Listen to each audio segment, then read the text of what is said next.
नमस्कार साथियों, आप सभी का स्वागत है आपके अपने YouTube परिवार में। दोस्तों, क्लास 6 के सामाजिक विज्ञान की एनसीईआरटी को हम समाप्त कर चुके हैं। दोस्तों, आज हम पढ़ेंगे क्लास 7 की एनसीईआरटी में सामाजिक विज्ञान को। आज हमारा पहला चैप्टर होगा प्रारंभिक कथन, हजार वर्षों के दौरान हुए परिवर्तनों की पड़ताल। दोस्तों, हम लोग यहाँ से पढ़ना स्टार्ट करते हैं इसको। नई और पुरानी शब्दावली। दोस्तों, अगर समय के साथ साथ सूचनाओं के संदर्भ बदलते हैं तो भाषा और अर्थों के साथ क्या होता है। ऐतिहासिक अभिलेख कई तरह की भाषाओं में मिलते हैं और ये भाषाएं भी समय के साथ साथ बहुत बदली हैं। उदाहरण के लिए दोस्तों, मध्ययुग की फारसी आधुनिक फारसी भाषा से अलग है। यह भिन्नता सिर्फ व्याकरण और शब्द भंडार में ही नहीं आई है, समय के साथ शब्दों के अर्थ भी बदल जाते हैं, ऐसा देखने को मिलता है। दोस्तों, उदाहरण के लिए दोस्तों लेते हैं, जैसे हिंदुस्तान शब्द ही ले लेते हैं। आज हम इसे आधुनिक राष्ट्र राज्य भारत के अर्थ में लेते हैं। 13वीं सदी में जब फारसी के इतिहासकार मिनहाज ए सिराज ने हिंदुस्तान शब्द का प्रयोग किया था तो उसका आशय पंजाब, हरियाणा और गंगा यमुना के बीच में स्थित इलाकों से था। दोस्तों, आपको याद रखना है कि हिंदुस्तान शब्द का प्रयोग मिनहाज ए सिराज के द्वारा 13वीं शताब्दी में किया गया था। उसने इस शब्द का राजनीतिक अर्थ में उन इलाकों के लिए इस्तेमाल किया जो दिल्ली के सुल्तान के अधिकार क्षेत्र में आते थे। सल्तनत के प्रसार के साथ साथ इस शब्द के अंतर्गत आने वाले क्षेत्र भी बढ़ते गए, लेकिन हिंदुस्तान शब्द में दक्षिण भारत का समावेश कभी नहीं हुआ। इसके विपरीत 16वीं सदी के आरंभ में बाबर ने हिंदुस्तान शब्द का प्रयोग इस उपमहाद्वीप के भूगोल, पशु पक्षियों और यहाँ के निवासियों की संस्कृति का वर्णन करने के लिए किया। यह प्रयोग 14वीं सदी के कवि अमीर खुसरो द्वारा प्रयुक्त शब्द हिंद के ही कुछ कुछ समान था, मगर जहां भारत को एक भौगोलिक और सांस्कृतिक सत्व के रूप में पहचाना जा रहा था, वहां हिंदुस्तान शब्द से वे राजनीतिक और राष्ट्रीय अर्थ नहीं जुड़े थे जो हम आज जोड़ते हैं। किसी भी शब्द का प्रयोग करने में इतिहासकारों को बहुत सावधान रहना चाहिए, क्योंकि अतीत में उन शब्दों के कुछ अलग ही अर्थ थे। उदाहरण के लिए दोस्तों, विदेशी जैसा सीधा साधा शब्द ही ले लीजिए। हमारे लिए आज इसका अर्थ होता है ऐसा व्यक्ति जो भारतीय ना हो। मध्ययुग में मानो किसी गांव में आने वाला कोई भी अनजान व्यक्ति जो उस समाज या संस्कृति का अंग ना हो, विदेशी कहलाता था। ऐसे व्यक्ति को हिंदी में परदेशी और फारसी में अजनबी कहा जाता सकता है। इसलिए किसी नगरवासी के लिए वनवासी या विदेशी होता था, किंतु एक ही गांव में रहने वाले दो किसान अलग अलग धार्मिक या जाति परंपराओं से जुड़े होने पर भी एक दूसरे के लिए विदेशी नहीं होते थे। इतिहासकार और उनके स्रोत। इतिहासकार किस युग का अध्ययन करते हैं और उनकी खोज की प्रकृति क्या है, इसे देखते हुए वे अलग अलग तरह के स्रोतों का सहारा लेते हैं। उदाहरण के लिए पिछले साल का दोस्तों, जो हम पिछले यानी कि क्लास 6 की एनसीईआरटी में गुप्त वंश के शासकों और हर्षवर्धन के बारे में पढ़े हैं, इस काल के अध्ययन के लिए इतिहासकार जिन स्रोतों का प्रयोग करते हैं उनमें आपको बहुत सी बातें ऐसी मिलेंगी जो पिछले युग से वैसे ही चली आ रही हैं। इतिहासकार इस काल के बारे में सूचना इकट्ठी करने के लिए अभी भी सिक्कों, अभिलेखों, स्थापत्य यानी कि भवन निर्माण का तथा लिखित सामग्री पर निर्भर करते हैं, पर कुछ बातें पहले से काफ़ी भिन्न भी हैं। इस युग में प्रामाणिक लिखित सामग्री की संख्या और विविधता आश्चर्यजनक रूप से बढ़ गई। इसके आगे इतिहासकार सूचनाओं के दूसरे प्रकार के स्रोतों का इस्तेमाल धीरे धीरे कम करने लगे। इस समय के दौरान कागज क्रमशः सस्ता होता गया और बड़े पैमाने पर उपलब्ध भी होने लगा। लोग धर्मग्रंथ, शासकों के वृत्तांत, संतों के लेखन तथा उपदेश, अर्जियां, अदालतों के दस्तावेज, हिसाब तथा करों के खाते आदि लिखने में इसका उपयोग करने लगे। धनी व्यक्ति शासक जन, मठ तथा मंदिर पांडुलिपियां एकत्रित किया करते थे। इन पांडुलिपियों को पुस्तकालयों तथा अभिलेखागारों में रखा जाता है। इन पांडुलिपियों तथा दस्तावेजों से इतिहासकारों को बहुत सारी विस्तृत जानकारी मिलती है, मगर साथ ही इनका उपयोग कठिन है। उन दिनों छापेखाने तो थे नहीं, इसलिए लिपिक या नकलनवीस हाथ से ही पांडुलिपियों की प्रतिकृति बनाते थे। अगर आपने कभी किसी मित्र के गृहकार्य की नकल उतारी है तो आप जानते होंगे कि यह काम आसान नहीं है। कभी कभी आपको अपने मित्र की लिखावट समझ में नहीं आती होगी और आपको मजबूर होकर अंदाज ही लगाना पड़ता होगा कि क्या लिखा गया है। फलस्वरूप आपके लिखे में मित्र के लिखे हुए से कुछ छोटे मोटे अंतर हैं, लेकिन महत्वपूर्ण अंतर आ जाते हैं। पांडुलिपि की प्रतिलिपि बनाने में भी कुछ यही होता है। प्रतिलिपियां बनाते हुए लिपिक छोटे मोटे फेरबदल करते चलते थे, कहीं कोई शब्द, कहीं कोई वाक्य। सदी दर सदी प्रतिलिपियों की भी प्रतिलिपियां बनती रहीं और अंततः एक ही मूल ग्रंथ की भिन्न भिन्न प्रतिलिपियां एक दूसरे से बहुत ही अलग हो गईं। इससे बड़ी गंभीर समस्या उत्पन्न हो गई, क्योंकि आज हमें लेखक की मूल पांडुलिपि शायद ही कहीं मिलती है। हमें बाद के लिपिकों द्वारा बनाई गई प्रतिलिपियों पर ही पूरी तरह निर्भर रहना पड़ता है। इसलिए इस बात का अंदाज लगाने के लिए कि मूलतः लेखक ने क्या लिखा था, इतिहासकारों को एक ही ग्रंथ की विभिन्न प्रतिलिपियों का अध्ययन करना पड़ता है। कई बार लेखक स्वयं भी समय समय पर अपने मूल वृत्तांत में संशोधन करते रहते थे। 14वीं शताब्दी के इतिहासकार जियाउद्दीन बर्नी ने अपना वृत्तांत पहली बार 1356 में और दूसरी बार इसके 2 वर्ष बाद लिखा था। दोनों में अंतर है, लेकिन 1971 तक इतिहासकारों को पहली बार वाले वृत्तांत की जानकारी नहीं थी। यह पुस्तकालयों के विशाल संग्रहों में कहीं दबा पड़ा था। दोस्तों, इस पॉइंट को आपको याद रखना है कि अभिलेखागार किसे कहा जाता है। अभिलेखागार ऐसा स्थान जहां दस्तावेजों और पांडुलिपियों को संग्रहित किया जाता है। दोस्तों, आज के सभी राष्ट्रीय और राज्य सरकारों के अभिलेखागार होते हैं, जहां वे अपने तमाम पुराने सरकारी अभिलेख और लेन देन के ब्यौरों का रिकॉर्ड रखते हैं। नए सामाजिक और राजनीतिक समूह। दोस्तों, सन 700 से 1750 के बीच 1000 वर्षों का अध्ययन इतिहासकारों के आगे भारी चुनौती रखता है, मुख्य रूप से इसलिए कि इस पूरे काल में बड़े पैमाने पर और अनेक तरह के परिवर्तन हुए। इस काल में अलग अलग समय पर नई प्रौद्योगिकी के दर्शन होते हैं, जैसे सिंचाई में राहत। दोस्तों, आपको याद रखना है, सिंचाई एक राहत व्यवस्था है।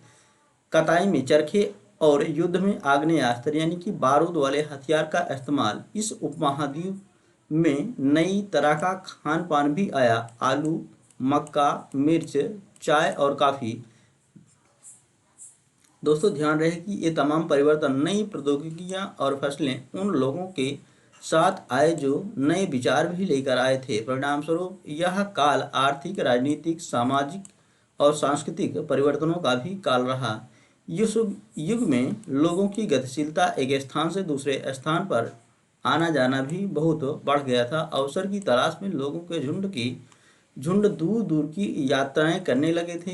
इस महाद्वीप में अपार संपदा और अपना भाग्य गढ़ने के लिए अपार संभावनाएं मौजूद थी। इस काल में जिन समुदायों का महत्व बढ़ा, उनमें से एक समुदाय था राजपूत। दोस्तों, जिसका नाम राजपुत्र अर्थात राजा का पुत्र से निकला है। 8वीं से 14वीं सदी के बीच यह नाम आमतौर पर योद्धाओं के उस समूह के लिए प्रयुक्त होता था जो क्षत्रिय वर्ण के होने का दावा करते थे। राजपूत शब्द के अंतर्गत केवल राजा और सामंत वर्ग ही नहीं, बल्कि वे सेनापति और सैनिक भी आते थे जो पूरे उपमहाद्वीप में अलग अलग शासकों की सेनाओं में सेवारत थे। कवि और चारण राजपूतों की आचार संहिता, प्रबल पराक्रम और स्वामी भक्ति का गुणगान करते थे। इस युग में राजनीतिक दृष्टि से महत्व हासिल करने के अवसरों का लाभ मराठा, सिख, जाट, अहोम और कायस्थ। मुख्यतः दोस्तों यह लिपिकों और मुंशियों का कार्य करने वाली एक जनजाति हुआ करती थी। आदि समूहों ने लाभ उठाया। इस पूरे काल के दौरान क्रमशः जंगलों की कटाई हो रही थी और खेती का इलाका बढ़ता जा रहा था। कुछ क्षेत्रों में यह परिवर्तन अन्य क्षेत्रों की अपेक्षा अधिक तेजी से और पूरे तौर पर हुआ। पर्यावरण में परिवर्तन के कारण कई वनवासियों को मजबूर होकर अपना स्थान छोड़ना पड़ा और कुछ और वनवासी जमीन की जुताई करने लगे और कृषक बन गए। कृषकों के नए समूह क्षेत्रीय बाजार, मुखियाओं, पुजारियों, मठों और मंदिरों से प्रभावित होने लगे। ये बड़े और जटिल समाजों के अंग बन गए। उन्हें कर चुकाने पड़ते थे और स्थानीय मालिक वर्ग की वेगार करनी पड़ती थी। परिणाम स्वरूप किसानों के बीच आर्थिक और सामाजिक अंतर उभरने लगे। कुछ के पास ज़्यादा उपजाऊ जमीन होती थी, कुछ लोग मवेशी भी पालते थे और कुछ लोग खेती से खाली समय में दस्तकारी आदि का कुछ काम कर लेते थे। जैसे जैसे समाज में अंतर बढ़ने लगे, लोग जातियों और उपजातियों में बांटे जाने लगे और उनकी पृष्ठभूमि और व्यवसाय के आधार पर उन्हें समाज में ऊंचा या नीचा दर्जा दिया जाने लगा। ये दर्जे अस्थायी नहीं थे। किसी जाति विशेष के सदस्यों के हाथों में कितनी सत्ता, प्रभाव और संसाधनों का नियंत्रण है, इसके आधार पर उसके दर्जे बदलते रहते थे। एक ही जाति का किसी क्षेत्र में कोई दर्जा हो सकता है था और किसी अन्य क्षेत्र में कोई और। अपने सदस्यों के व्यवहार का नियंत्रण करने के लिए जातियां स्वयं अपने अपने नियम बनाती थीं। इन नियमों का पालन जाति के बड़े बुजुर्गों की एक सभा करवाती थी, जिसे कुछ इलाकों में जाति पंचायत कहा जाता था। इसको आपको याद रखना है दोस्तों। लेकिन जातियों को अपने निवास के गांव के रिवाजों का पालन भी करना पड़ता था। इसके अलावा कई गांवों पर मुखियाओं का शासन होता था। मिल मिलाकर वे किसी राज्य की एक छोटी इकाई भर होती थी। दोस्तों इस पॉइंट को आपको याद रखना है कि पर्यावास का मतलब क्या होता है। इसका तात्पर्य किसी भी क्षेत्र के पर्यावरण और वहाँ के रहने वालों की सामाजिक और आर्थिक जीवन शैली से लिया जाता है। क्षेत्र और साम्राज्य।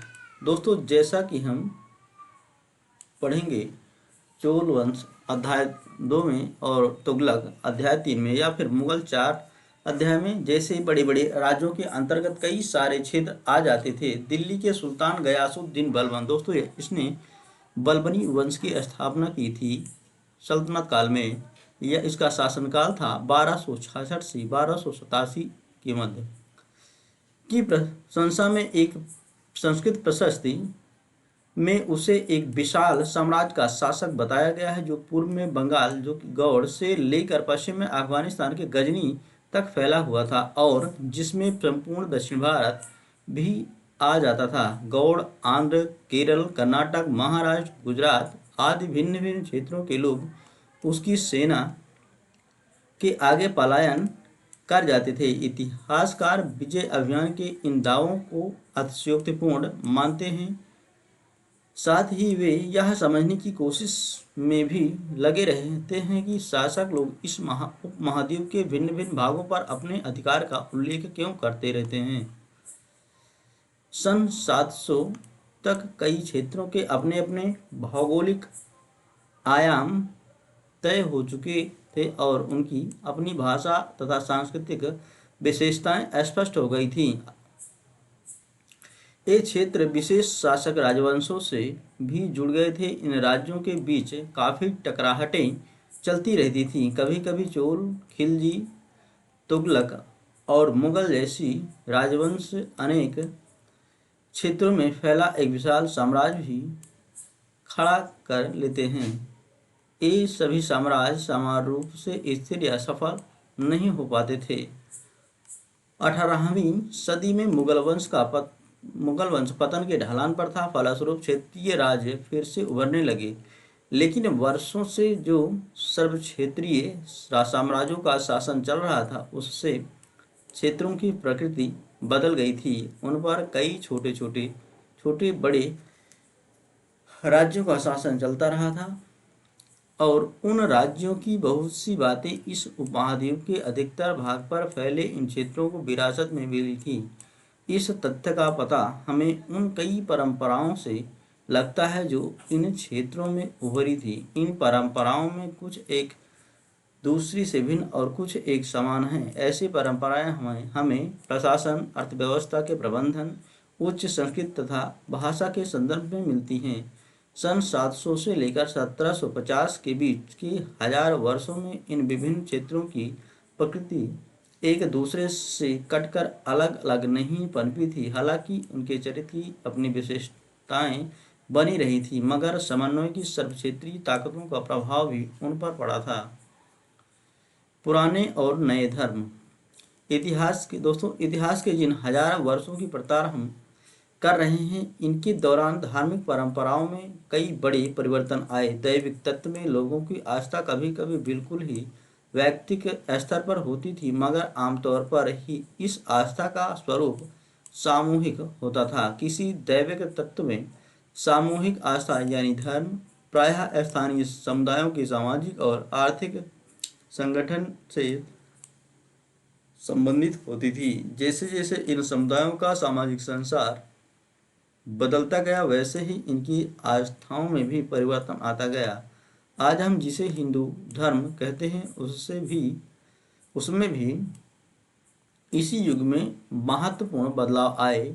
इन परिवर्तनों में से कुछ थे नए देवी देवताओं की पूजा, राजाओं द्वारा मंदिरों का निर्माण और समाज में पुरोहितों के रूप में ब्राह्मणों का बढ़ता महत्व तथा बढ़ती सत्ता आदि। संस्कृत ग्रंथों के ज्ञान के कारण समाज में ब्राह्मणों का बड़ा आदर होता था। इनके संरक्षक थे नए नए शासक जो स्वयं प्रतिष्ठा की चाह में थे। इन संरक्षकों का समर्थन होने के कारण समाज में इनका दबदबा और भी बढ़ गया। इस युग में एक महत्वपूर्ण परिवर्तन भक्ति की अवधारणा के रूप में आया। इसमें ईश्वर की कल्पना एक ऐसे प्रेमल इष्ट देवी देवता के रूप में की गई थी जिस तक पुजारियों के विशद कर्मकांड के बिना ही भक्त स्वयं पहुंच सके।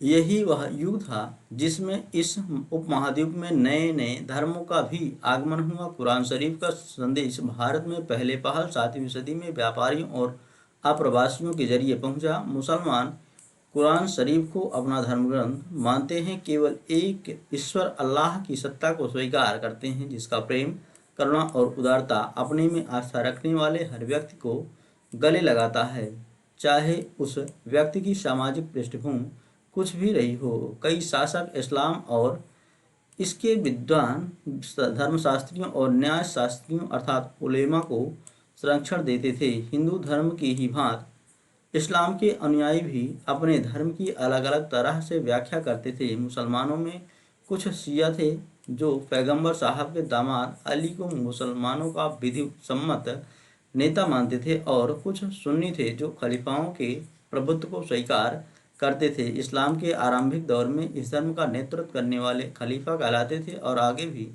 इनकी परंपरा चलती रही। इस्लामी न्याय सिद्धांत की विभिन्न परंपराओं में भी कई महत्वपूर्ण अंतर रहे हैं। ऐसे ही धर्म सिद्धांतों तथा रहस्यवादी विचारों को लेकर विभिन्नताएं देखने को मिलती हैं। समय और इतिहास के कालखंडों पर विचार। दोस्तों, इसको हम देख लेते हैं। इतिहासकार समय को केवल घड़ी या कैलेंडर की तरह नहीं देखते, यानी कि केवल घंटों, दिन या वर्षों के बीतने के रूप में ही नहीं देखते। उनका नजरिया यह है कि समय सामाजिक और आर्थिक संगठन में आने वाले परिवर्तनों को झलकाता है। यह दिखलाता है कि विचारों और विश्वासों में कितना अस्थायित्व रहा है और कितना परिवर्तन आया है। यदि अतीत को समान विशेषता रखने वाले कुछ बड़े बड़े हिस्सों, युगों या कालों में बांट दिया जाए तो समय का अध्ययन कुछ आसान हो जाता है। 19वीं सदी के मध्य में अंग्रेज इतिहासकारों ने भारत के इतिहास को 3 युगों में बांटा था। दोस्तों, इसको आपको याद रखना है, मोस्ट इम्पोर्टेंट है कि अंग्रेज इतिहासकारों ने भारत के इतिहास को 3 युगों में बांटा था, हिंदू, मुस्लिम और ब्रिटिश। यह विभाजन इस विचार पर आधारित था कि शासकों का धर्म ही एकमात्र महत्वपूर्ण ऐतिहासिक परिवर्तन होता है और अर्थव्यवस्था, समाज और संस्कृति में और कोई भी महत्वपूर्ण बदलाव नहीं आता। इस दृष्टिकोण में इस उपमहाद्वीप की अपार विविधता की भी उपेक्षा हो जाती थी। इस काल विभाजन को आज बहुत कम इतिहासकार ही स्वीकार करते हैं। अधिकतर इतिहासकार आर्थिक तथा सामाजिक कारकों के आधार पर ही अतीत के विभिन्न कालखंडों की विशेषताएं तय करते हैं। पिछले साल दोस्तों यानी कि क्लास 6 वाले जो एनसीईआरटी को हमने पढ़ा है, उसमें प्राचीन समाजों के कई प्रकारों का समावेश था, जैसे शिकारी संग्राहक, प्रारंभिक दौर के कृषिकर्मी, शहरों और गांवों के निवासी और प्रारंभिक दौर के राज्य और साम्राज्य। इस साल यानी कि दोस्तों एनसीईआरटी 7 वाले में उसे हम प्रायः मध्यकालीन इतिहास कहा जाता है। इसमें आपको कृषक समाजों के विस्तार, क्षेत्रीय और साम्राज्यिक राज्यों के उदय, कभी कभी तो ग्रामवासियों और वनवासियों की कीमत पर प्रधान धर्मों के रूप में हिंदू धर्म, इस्लाम धर्म के विकास और यूरोप से व्यापारी कंपनियों के आगमन के बारे में और विस्तार से जानकारी मिलेगी। भारत के इतिहास के ये हजार साल अनेक बदलावों के साक्षी रहे हैं। आखिर 16वीं और 18वीं शताब्दियाँ 8वीं या 11वीं शताब्दियों से काफ़ी भिन्न थीं, इसलिए इस सारे काल को एक ऐतिहासिक इकाई के रूप में देखना समस्याओं से खाली नहीं है। फिर मध्यकाल की तुलना प्रायः आधुनिक काल से की जाती है। आधुनिकता के साथ भौतिक उन्नति और बौद्धिक प्रगति का भाव जुड़ा हुआ है। इससे आशय यह निकलता है कि मध्यकाल रूढ़िवादी था और इस दौरान कोई परिवर्तन नहीं हुआ ही नहीं। लेकिन हम जानते हैं कि ऐसा नहीं था। इन हजार वर्षों के दौरान इस उपमहाद्वीप के समाजों में प्रायः परिवर्तन आते रहे और कई क्षेत्रों की अर्थव्यवस्था तो इतनी समृद्ध हो गई थी कि उसने यूरोप की व्यापारी कंपनियों को भी आकर्षित करना आरंभ कर दिया। इस पुस्तक को पढ़ते समय आप परिवर्तन के चिन्हों तथा यहाँ पे सक्रिय ऐतिहासिक प्रक्रियाओं पर ध्यान देते चलें। और दोस्तों अब यह इम्पोर्टेंट नहीं है, इसलिए इसको हम नहीं पढ़ रहे हैं। दोस्तों आज के लिए इतना ही, मिलते हैं नेक्स्ट वीडियो में।